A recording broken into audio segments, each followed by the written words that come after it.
네, 안녕하십니까. 저는 완산고등학교 제51대 학생회장을 역임하고 지금은 YWCA 청소년 회원으로 활동 중인 고등학교 3학년 김환희입니다.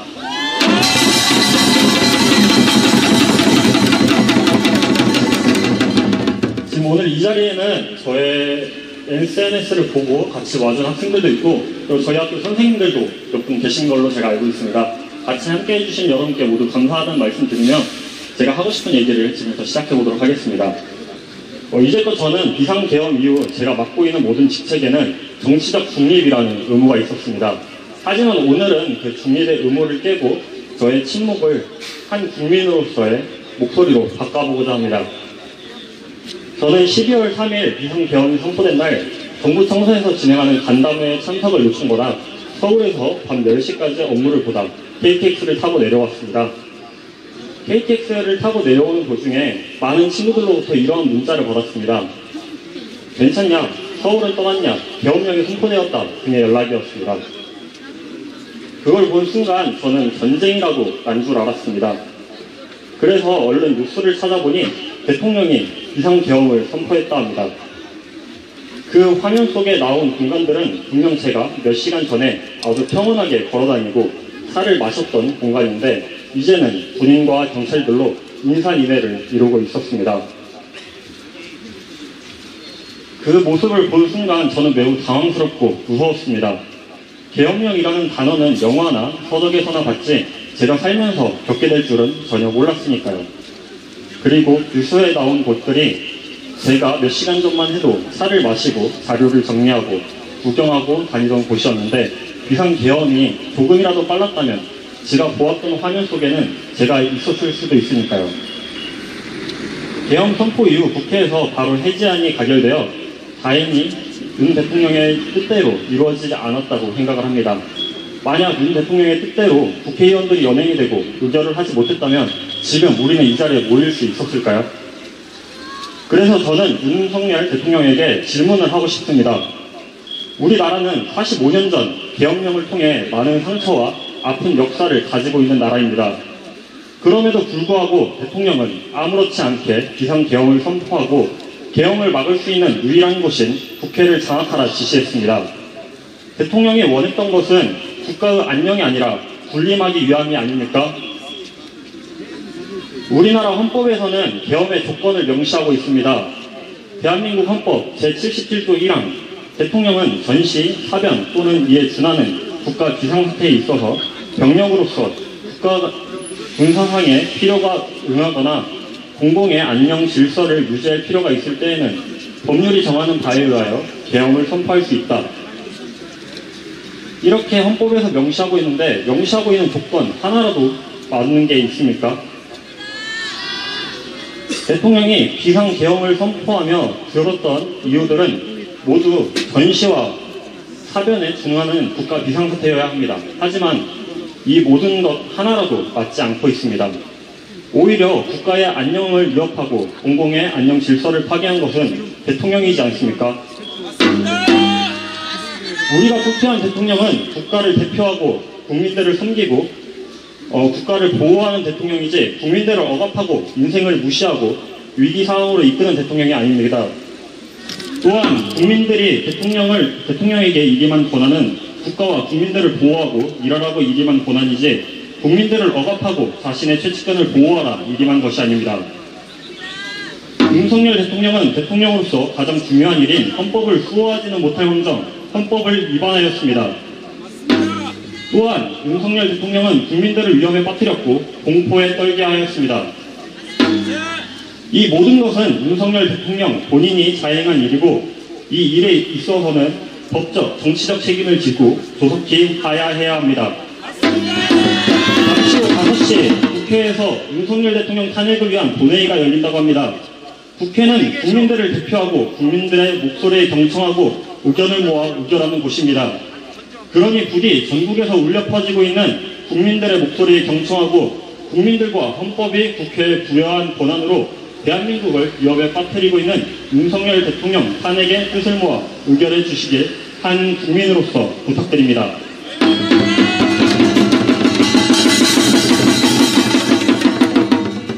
또한 철저한 수사를 통해 다시는 이런 비극적인 일이 발생하지 않도록 해야 합니다. 대한민국의 한 국민으로서 부탁드립니다. 위원 대통령 윤석열을 국민들의 위험에 빠뜨렸고 국민들은 공포에 떨게 했으며 국민들의 신뢰를 저버렸습니다. 그러니 조속히 모든 잘못을 인정하고 대한민국의 안녕을 다시 찾도록 해야 합니다. 감사합니다. 네, 인사드리겠습니다. 저는 전주시 아중리에 살고 있는 지속가능한 전주, 지속가능한 세상을 꿈꾸는 31살 김민재라고 합니다. 반갑습니다. 저는 투쟁, 언쟁, 논쟁, 그리고 목소리를 크게 사람들 앞에서 이렇게 말하는 것을 굉장히 무서워하고 힘들어합니다. 그래서 지금 이 자리가 굉장히 떨리고 무섭습니다. 하지만 이것보다 더 무서운 게 있었습니다. 2024년 12월 3일 밤 10시 반경 비상계엄령이었습니다. 모든 국민들을 잠 못 들게 만들었고 두려움에 떨게 만들었습니다. 정말 비참했습니다. 무기력했습니다. 내가 학교에서 배운 민주주의 국가가 이게 맞는 것인가? 너무 무서웠습니다. 그래서 이렇게 마이크를 잡고 있는 것도 무서운데 그게 더 무서워서 이 자리에 올라오게 되었습니다. 감사합니다. 저는 사회 문제를 좀 이야기해보고자 합니다. 우리가 살아가는 이 사회는 정말 가슴 아픈 안 좋은 문제들이 정말 많습니다. 서울에서 폭우가 쏟아져서 반지하에서 침수가 돼서 돌아가신 분들이 있습니다. 아이들은 입시 위주의 경쟁 교육으로 하루 종일 책상과 의자에만 붙어 있습니다. 성차별, 성폭행은 어떻습니까? 청년들의 일자리는 없어지고 있고 사회적 구제적으로 장애인들은 아직도 차별받고 있습니다. 기후위기는 또 얼마나 심각합니까? 날씨가 점점 뜨거워지고 자연재해가 빈번하고 코로나 같은 팬데믹이 또 생길 수도 있습니다. 이렇게 복잡하고 어려운 이런 시국에 이러한 문제들을 해결할 민주주의의 두 가지 핵심 요소가 있다고 생각합니다. 첫 번째는 평화이고 두 번째는 정의로운 제도입니다. 맞습니까? 전쟁이 나고 군인들이 도시를 장악하는데 어떻게 우리가 사회 복지를 하고 환경운동을 하겠습니까? 제도가 무너진 이 사회에서 어떻게 에너지 대전환을 하고 우리 사회를 바꾸겠습니까? 바꿀 수 없습니다. 윤석열 대통령은 제도를 악용하여 평화를 무너뜨렸습니다. 맞습니까? 그래서 저는 이 자리에 오늘 올라왔습니다. 비상계엄령이 터지고 다음날 아침에 충격령에 와서 그리고 오늘까지 이렇게 감동적으로 많은 전주 시민들이 모이는 모습을 보면서 저는 깨달은 게 있습니다. 이 무너진 정의, 무너진 제도, 무너진 평화를 다시 일으킬 방법은 우리가 계속 모이는 방법밖에 없다고 생각했습니다. 우리가 계속 모여서 윤석열 탄핵하고 다시 정의로운 제도와 정의로운 평화로운 전주와 세상을 만들었으면 좋겠습니다. 다시 돌아가서 저는 이제 전주의 청년으로서 이 문제를 시급히 해결하고 다시 기후위기와 사회적 약자들 위해 나서 싸우겠습니다. 감사합니다. 투쟁! 안녕하십니까. 저는 아들, 딸을 둔 전주에 사는 엄마입니다.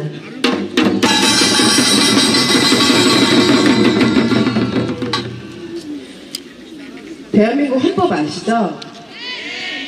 헌법이 만들어진 이래 우리는 그 견제되지 않는 권력이 얼마나 참혹한 참상을 만들어내는지 아직 기억하고 있는 분들이 많으십니다. 사실 저는 80년생이라서 직접적으로 경험해보진 않았는데 정말 살아생전에 비상계엄령을 본다는 게 되게 굉장히 소설 같은 일이더라고요. 근데 그 독재에 저항하고 정말 참담한 어떤 그 고통을 감내하면서도 싸웠던 그 지난날의 그 시민들이 생각나더라고요. 아, 정말 비치고 살았었는데 우리 너무 몰랐었구나. 이 자유가 그냥 있는 게 아니구나 라는 걸 윤석열이 없다는 게 진짜 아이러니하더라고요.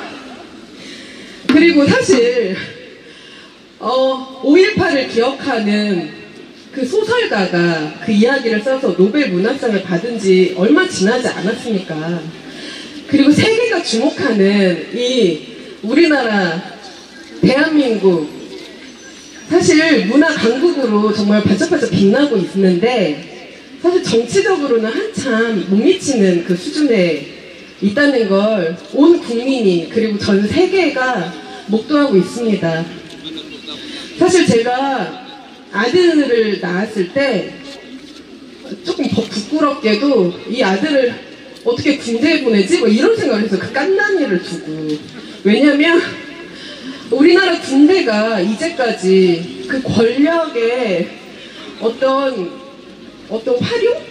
그러니까 이런 쪽으로만 좀 그렇게 구색이 맞춰져서 있는 것들을 좀 이렇게 봤었잖아요. 사건, 사고들이.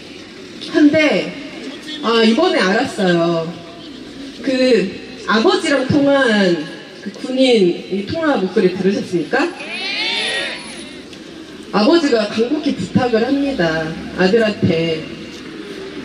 제발, 첫째는 네 목숨을 지키고, 두 번째는 시민에게 절대 총구를 밀지 말라고 그렇게 신신당부를 합니다. 근데 그 목소리에 굉장히 울먹임이 있었거든요. 이런 분들이 있었기 때문에, 그리고 그런 과거를 알고 그런 지식도 있고 그리고 모렴치한 것들이 얼마나 비참한 최후를 맞는지 아는 사람들이 있는 이 대한민국이 정말 너무 다행스럽다. 저도 되게 울컥했습니다. 부모의 마음으로 대한민국을 살펴주시길 바랍니다. 정말 우리나라 아이들이 걱정하더라고요. 이 집회 나간다고 하니까 나가지 말라고 해요. 왜 이렇게 겁을 먹고 있는지 정말 어안이 벙벙할 정도입니다. 그 과거에 그런 잔상들, 참혹한 이미지들 이런 것 때문에 사실 저항하고 싸우고 이런 거에 겁먹을 수도 있어요. 하지만 사실 군대가 강하면 평화가 유지되지 않습니까? 사실 시민이 강하면 민주주의가 굳건해집니다.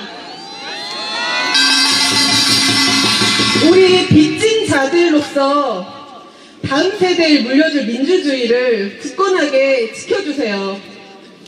그리고 국회의원 중에 탄핵을 반대하는 자가 있다면 반드시 역사에 그 이름을 남길 것이라는 걸 약속해 주세요. 국민의 이름으로 죄를 물을 것입니다. 1925년에 창립이 되어서 내년에 100주년을 앞두고 있는 전주 YMCA 이사장을 맡고 있는 김종기입니다. 반갑습니다.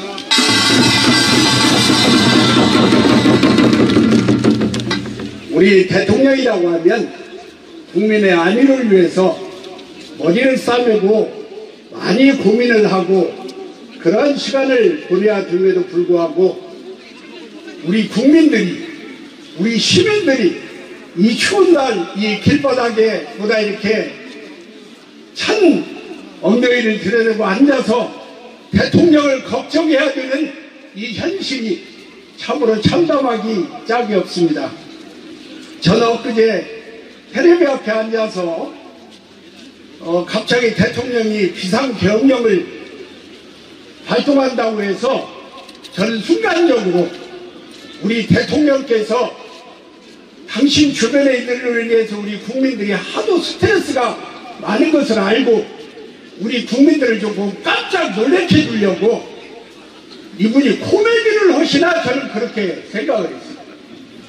우크라이나의 젤렌스키 대통령이 코미디언 출신으로 대통령이 되었다고 하는데 우리 윤석열 대통령도 사법고시를 구술을 해서 합격을 했다고 그러는데 그 구술을 하는 동안에 틈틈이 어떤 코미디를 배워가지고 그런 활동을 하셔서 오늘 우리 국민들을 깜짝 놀라게 웃음을 주려고 그러는 줄 알았어요. 근데 시간이 좀 지나면서 보니까 그것이 코미디가 아닌 것을 제가 알고 저는 순간적으로 그랬습니다. 제 입에서 나온 첫 마디 고백이 하나님 감사합니다. 저 그랬어요. 우리 윤석열 대통령을 통해서 우리 국민들이 받고 있는 참으로 그 아픔과 스트레스가 너무 많은 것을 알고 하나님께서 우리 사람들이 전혀 생각지 못한 방법으로 윤석열 대통령이 자충수를 tum으로 그 자리를 내려올 수밖에 없는 그런 상황을 본인이 만들었다고 하는 그런 생각이 드니까 제 입에서 저절로 하나님 감사합니다는 그런 고백이 안 나올 수가 없었습니다. 우리 윤석열 대통령이 2년 7개월의 시간을 지나는 동안에 외교는 외교대로, 안보는 안보대로, 경제는 경제대로 다 무너져 있는 상황을 우리는 너무나 잘 알고 있습니다. 우리 대통령이 외교 활동을 위해서 외국에 나간다고 하면 우리 마음속에 드는 생각이 이분이 또 나가서 어떤 실수를 하지 않으려고 하는 그런 생각을 저뿐만 아니라 모든 국민들이 그런 염려들을 하셨을 것입니다. 또 안보는 평화라고 하는 것은 평화를 지키는 것이 가장 좋은 방법인데 마치 북한에서 미사일이라도 한방 쏴주기를 바라는 것처럼 우리 무기자랑만 하는 그런 대통령의 모습을 보고 정말 우리 국가의 안보를 걱정하지 않을 수 없었습니다. 그러면 지금 경제의 상황이 어떻습니까? 다른 나라들의 경제는 이렇게 어렵지가 않습니다. 지금 여기 계시는 시민 여러분 여기 주변을 한번 보십시오. 다른 데는 볼 것도 없어요. 지금 이 주변을 보면 저는 중화산도에서 마트를 하고 있는 사람인데 제가 2달 전에 제 집 인우동이어서 저 신학교 다니에서부터 관통로를 지나서 병무청 오거리까지 약 1km 정도 되는 이 구간을 제가 걸어가면서 저쪽만 이쪽은 놔두고 저쪽만 임대 택시가 하도 많이 붙어 있어서 제가 한번 세봤어요. 그랬더니 이 1km간의 임대 택시가 44개가 붙어 있었습니다. 지금 우리 국가와 우리 지역의 경제 현실이 이렇게 어려운 지금 현실에 직면해 있는데 대통령은 엉뚱하게 주변 상황들로 인해서 우리 국민들에게 얼마나 많은 스트레스를 주었습니까? 그런데 그런 대통령이 자충수를 부어서 이제는 시간 문제이지 그 사람은 내려올 수밖에 없게 되지 않았습니까? 우리 다시 한번 기쁨의 함성을 한번 불러봅시다. 와! 한번 불러봅시다.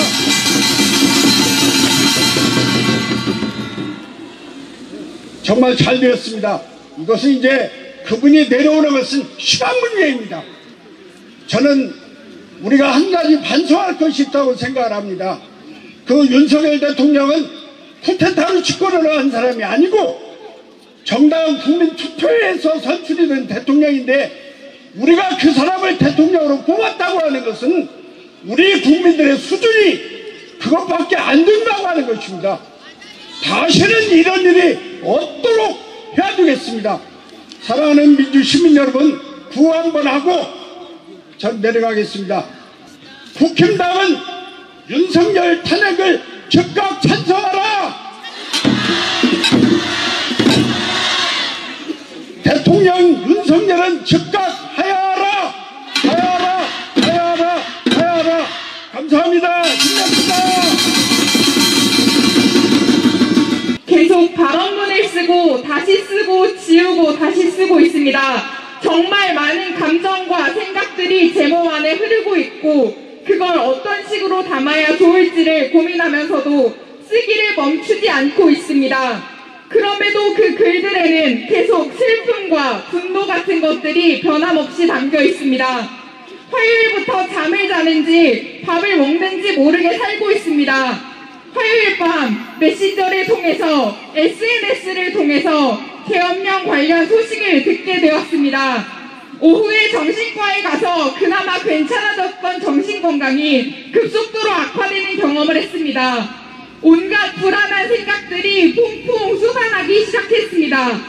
마음 같아서는 당장 서울로 달려가고 싶었지만 여러 사정으로 올라갈 수가 없어서 한달음에 달려간 많은 동지들을 마음으로 글로 응원하면서 하염없이 SNS에 스크롤을 내리기를 반복했고 뉴스 기사와 라이브 영상들에서 눈을 뗄 수 없었습니다.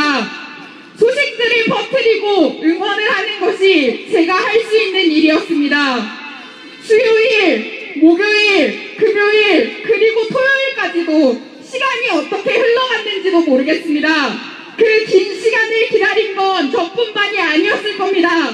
그런데 그런 마음들을 전혀 이해하지 못하는 당장 자리에서 끌어내려야 할 그 자는 제대로 된 사과라고 할 수 있는지조차 의문인 담화라고 부를 수 없는 것을 2분, 고작 2분으로 마무리되었습니다.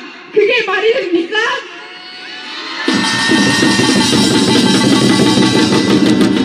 소중한 사람들과 불안한 마음을 나누고 위안을 받고 괜찮을 거라고 다독이는 순간들을 겪으면서 별일이 없기를 바라는 마음으로 괜찮을 거라고 말하면서 참 많은 분노를 응축하고 발산하고 있습니다. 여러분도 그러신가요? 제가 이 자리에 서는 데에는 참 많은 용기가 필요했습니다. 제가 할 수 있는 일이 무엇인지 끊임없이 생각할 수밖에 없었습니다. 한 손으로 꼽기 어려운 해 동안 칩거하면서 제 안의 세계에서만 살고 있던 저에게 발언문을 작성하고 발언을 하겠다고 요청하고 무대에 서서 마이크를 잡는 건 칩거 이전의 제 모습과 칩거 중인 저와 지금의 저를 확인하는 과정이기도 합니다. 괴리감을 느끼기도 합니다. 그럼에도 올라왔습니다. 사람이 많으면 공황이 오고 불안해지더라도 그럼에도 윤석열 탄핵이라는 마음을 모으고 싶어서 이렇게 올라왔습니다.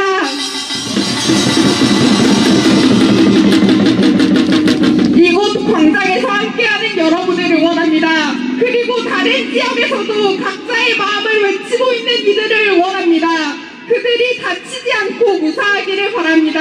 더불어 아파서 가족의 반대로 노동을 해야 해서 그 밖의 이유들로 광장에 나오지 못한 이들도 응원합니다. 제가 저의 방식으로 투쟁하듯이 그들도 그들의 방법으로 연대하고 투쟁하고 있음을 합니다.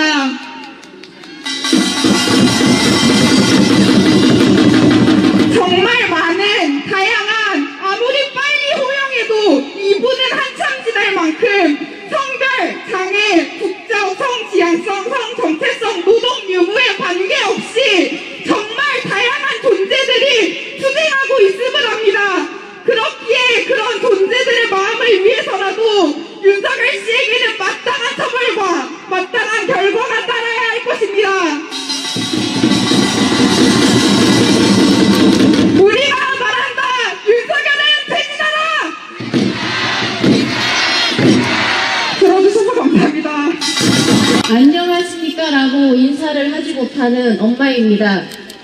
저는 22년 10월 29일 그 골목에서 아이를 잃고 2년여간 투쟁을 하면서 싸워온 엄마입니다. 여러분 지금 싸우고 계시지만 저는 2년 전부터 이 원흉과 싸우고 있었습니다. 얼마 전 뉴스를 보고 마음속으로 좀 기뻤습니다. 네가 네 무덤을 이제야 파는구나. 내가 제대로 너를 묻어주겠다. 그 생각을 했습니다. 2년 동안 국회를 다니며 싸우면서 정말 서러웠습니다. 아이를 하늘에 보내고 내가 왜 이 길에서 진실을 찾으면서 내가 이렇게 찾아야 되는지, 이 국가는 국민의 생명과 안전을 지켜주지도 못하면서 부모들에게 길거리를 기게 하였으면서 부모들에게 엎드려 절을 하게 하였으며 우리를 반국가 세력이라고, 북한의 지령을 받아 아이들이 그렇게 된 거라고 이상한 국유 유튜브나 보는 이 자가 바로 우리의 대통령이었습니다. 이 자를 우리는 끌어내려야 됩니다. 이제는 저희 아들이 중학교 2학년입니다. 그날 밤 잠을 잘 잤는데 아침에 일어나 보니 뉴스를 보고 엄마 이게 무슨 일이야? 라고 묻습니다. 아이에게 제대로 설명을 제가 해주지 못했습니다. 너무 무섭기도 했습니다. 누나를 그렇게 보내고 씩씩하게 학교를 잘 다니고 있는 이 아들한테 또 무서운 이 나라가 될까봐 두려웠습니다. 2년 동안 싸우면서 저는 또 근데 배운 것은 있습니다. 언젠가는 이긴다.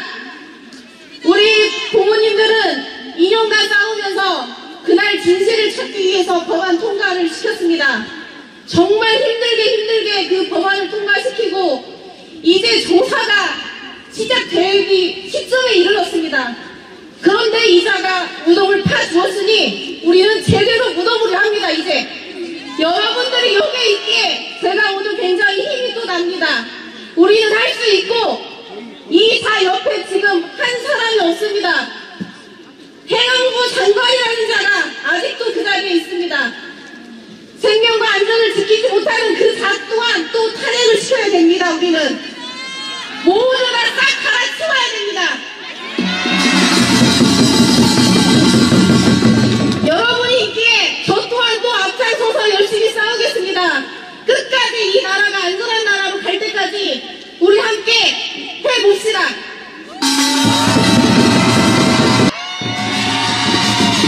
전주에서 직장을 다니고 있는 20대 직장인입니다. 윤석열은 나의 대통령이 아닙니다! 12월 3일 10시 반경 저는 야근으로 지친 몸을 이끌고 집으로 향하고 있었습니다. 집에 도착하자 제 동생이 말하길 언니 비상계엄령이 내려진 거 알아? 라고 하였습니다. 저는 비상계엄령? 이거 사회시간이나 역사시간이나 공부했던 단어인데 혹시 전쟁 났어? 라고 물었습니다. 저는 믿을 수가 없었습니다. 대통령의 비상계엄령과 계엄사령부 포고령은 자유를 수용하기커녕 피와 눈물로 쓰여진 민주주의를 더럽히는 것을 우리는 똑똑히 보았습니다. 부끄럽지만 저는 평소 정치나 뉴스에 관심이 없었습니다. 뉴스에 흘러나오는 사건, 사고와 정치 싸움은 머리가 아팠고 주어진 하루하루를 생존해 나가는 것이 버거웠기 때문입니다. 그러나 저는 더 이상 낡고 지친 어른이 되기 싫습니다. 우리는 가만히 있으라 라는 말을 믿지 않기로 한 세대입니다. 피와 눈물로 지켜낸 민주주의를 당연하게 여기고 싶지 않기 때문에 뜨거운 마음을 품고 광장으로 나왔습니다.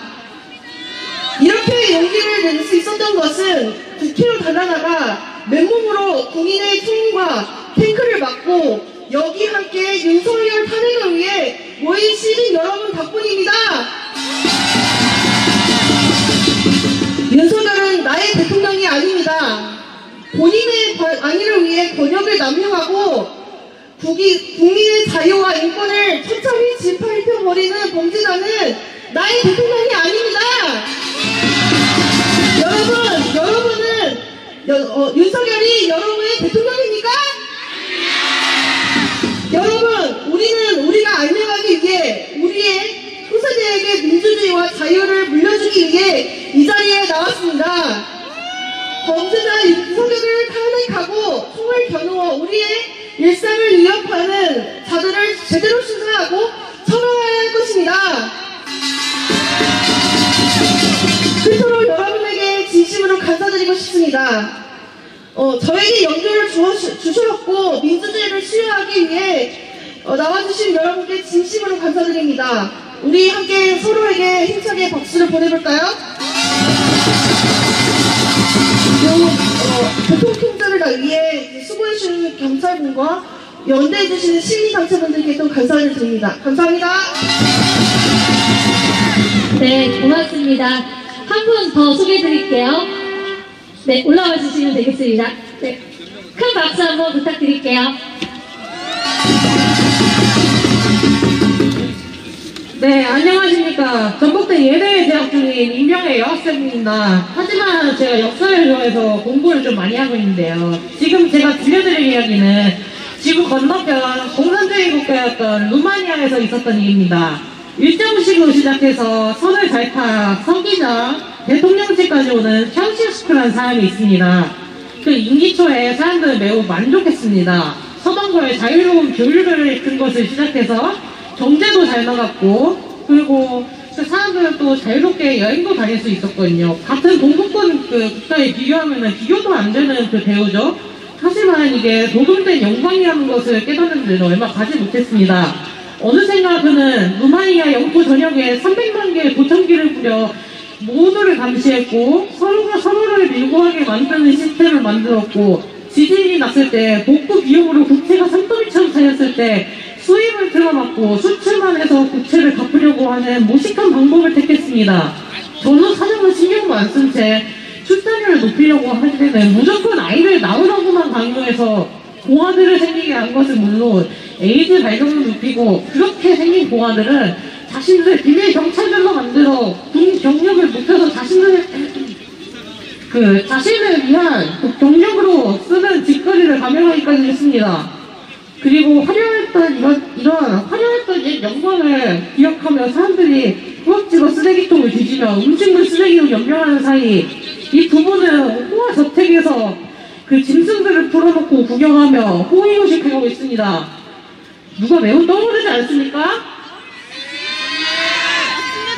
맞습니다. 기억하시겠지만, 전 답변하기 싫지만 너무 비슷해요. 그렇게 시민들은 참다 못살겠다 잘나왔자를 외치며 뛰쳐나왔습니다. 서로가 서로를 어깨동무하며 육로를 막기 위해 인간 바리케이드를 만들고 헬기를 조종하는 조종선을 가짜 공습 정보를 알기며 그들을 태운 헬기를 요동쳐 일부러 반군 한가운데 부부를 내려주었고, 그들을 재판하는 과정에서 변호사들마저 변호를 포기하고 검사로 돌변하여 부부에게 고금을 내리고, 그리고 사형까지 선고되었습니다. 박수 한번 주세요. 그리고 어느 크리스마스, 결국 국민들은 그 어느 국가도 바꿀 수 없을 정도로 같은 크리스마스 선물을 스스로의 손으로 얻어냈습니다. 차우셰스쿠 부부는 인터내셔널과 즉 공산주의 국가들의 국가라고 할 수 있는 노래를 부르며 유언을 남기려고 했지만, 군인들은 그들에게 유언을 남길 새도 없이 그들을 벌집으로 만들려고 했습니다. 다시 한번 박수! 이렇게 빨갱이라는 스스로 빨갱이 꼬리표를 떼어내는 데 성공하고 한 발짝 앞으로 천천히 나아가는 데 성공했습니다. 우리는 어떠합니까? 밑대가리가 자기 반대견 듣지도 않고 빨갱이, 저들이 뭐라 한다고 빨갱이, 그냥 지 마음에 안 든다고 빨갱이, 그게 말이 됩니까? 촛불 레드카드는 이렇게 나빠하지 않습니다. 자, 이제 누가 빨갱이인지 보여줄 차례입니다. 그가 우리를 빨갱이라고 했다가는 진짜 빨간 맛을, 매운맛을 보여줄 차례입니다. 안 그렇습니까? 이상 바로 마치겠습니다. 감사합니다. 저는 올해 수능을 본 인용의 고등학교 3학년 학생입니다. 저는 어려서부터 계속해서 전주에서 살아왔습니다. 그리하여 계엄령의 무서움을 잘 알고 있습니다. 같은 전라도인 광주의 사례를 누구보다 잘 똑똑히 배워오고 있었기 때문입니다. 그리하여 저는 그 계엄령의 무서움을 알기에 오늘 이렇게 집회에 나섰습니다. 방금 노래에서도 나왔듯이 우리나라의 헌법 1조 1항은 대한민국은 민주주의 공화국이다입니다. 1조 2항 대한민국의 모든 권력은 국민으로부터 나온다입니다. 대한민국 임시정부가 어찌하여 수립되었는지 다들 아시나요? 3.1 운동을 통해서 수립이 되었습니다. 우리는 그렇게 불의를 참지 못하는 민족입니다. 그리하여 여기 있는 모두가, 광주의 사태를 알고 있는 모두가, 4.3 때문에 계엄령의 무서움을 알고 있는 모두가 이렇게 이 자리에 섰습니다. 우리는 불의를 참지 못하는 민족이고, 그리하여 지난번에도 역사를 바꿨습니다. 이번에도 우리가 바꿀 수 있습니다. 감사합니다. 네, 우리